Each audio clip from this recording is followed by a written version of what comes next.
How to add button on Facebook page. Hello guys, this is Atticus and welcome back to another tutorial video.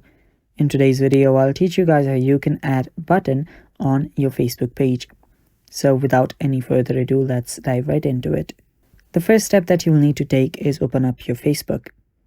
Make sure that you're logged into your account and you're on your Facebook page. If you don't know how you can go to your Facebook page, let me show you. So after you're on your personal page, you can head over to the menu option on the bottom right. Then tap on the drop down button on your profile, and there you should see the list of your pages. Head over to any page that you want, and after you're there, you can just head over to your menu and then head over to your page's official page. Now after you're there, you can just scroll down, you can check out your profile and tap on the three dots on the bottom right, and there you should find the edit option. Tap on edit, where you can just scroll down and you should see different options such as details, your pages and stuff like that.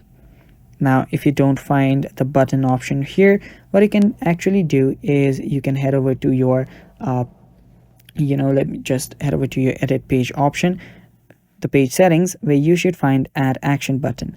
Now sometimes it's right out here, but sometimes you will need to go to edit option right here to find the add action button.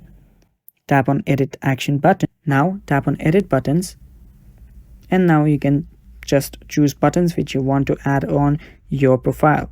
So I'll just tap on the message and tap save. Now I've just added the button. Now if I head over to this page, there should be a message now option right here. You will see this option right here. This should be available, and yeah, that is basically how you do it. That is how you add a button on Facebook page. Thanks for watching. Stay tuned for more, and bye bye. Take care.